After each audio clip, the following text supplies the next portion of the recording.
So this is going to be dependent on your niche. And so the question that I usually ask in the situation is, where does your audience or where does your target audience hang out? So if you are, for example, a dog lover, you might find that there's, Facebook groups for dog lovers or Reddit communities for dog lovers or a local dog meetup where there's, hundreds of people walking their dogs on a weekend. Or like the idea is the point is you start looking for where people hang out that is your target audience. And generally the online ways are easier because there's like hundreds of groups that have like tens of thousands of members that love dogs. So in this situation, you would start looking for places where people hang out and you would start engaging in those communities. So it might be as simple as putting a post up on that community and saying, hey, I want to talk to people that have an interest in this, a automatic dog feeder or something like this, or a dog toy that does this. And so you start having these interactions, and you don't need a lot of these interactions. You might just need 5 or 10 or 30 interactions before you get the sense that it's like, hey, people really like this. This is a great idea.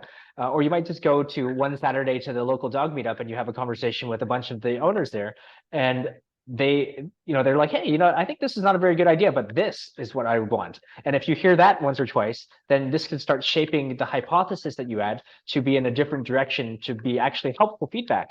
Because often what we do, at least in the Amazon world, is, we just look at the data, and that's what we use to launch. But often if we're thinking of creating something new, we might ask for friends, we might ask other sellers, or, well, we don't ask other sellers because that's we don't want our idea out there. But we might use things like PickFu or something like this.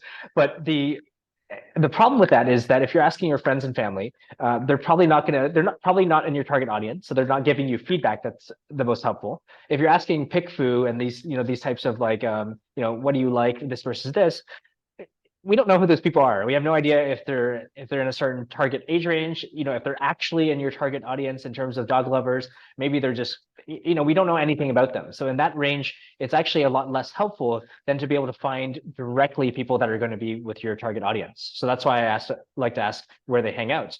And then the second benefit of doing this, which is a kind of like a compound benefit of two things at the same time, is not only are you getting feedback from these customers, you're starting to slowly build an audience of people that are interested in your products. So at the same time of getting feedback, you're developing this relationship with these people.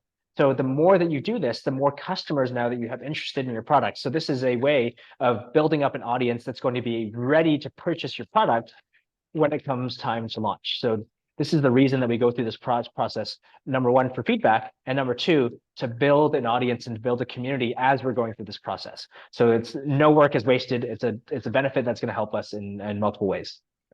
So you're collecting email addresses from these people that you are interacting ideally, right? So if you're going to have that communication going forward, that's what's needed, right? Exactly, yeah. So we start with email addresses, but then we can turn email addresses. Once we have their email address, we can invite them to a Facebook group. There's different ways that we can interact with them going forward. It also depends on your demographic and where they hang out. So what you choose to communicate with your audience with depends on those factors. But the idea here is you get in communication with them, and this becomes your launch list. So if you have 600 people on a list, and 30% of them are interested, you already have 200 people that are ready to purchase your product on launch. And if it's $100 price point, that's already a really significant launch. So okay, so what is a good number to shoot for before you do anything? So you've done your interaction, you offline, online, and then you've got a number of people on your list that that they were favorable for your idea. What is the number you're looking for before you move on to the next step?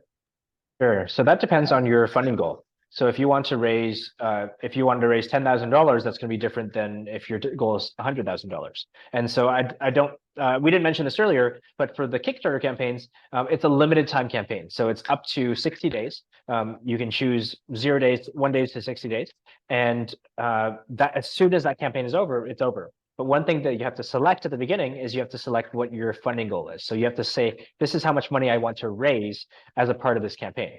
And if you hit this goal, then Kickstarter gives you the funds at the end of the campaign. So within 15 days, you get paid from from Kickstarter. If you don't hit your goal, then you don't get any of it. So we generally recommend that the funding goal is very set fairly low, anywhere between $10,000 to $20,000 to $30,000, depending on what's actually needed for your launch. But the idea here is we want to hit this funding goal within the first 24 to 48 hours. And once you hit this, the trick is that there's an algorithm just like Amazon where you start to get organic ranking within the Kickstarter platform. So that's why it's so important to build up this audience.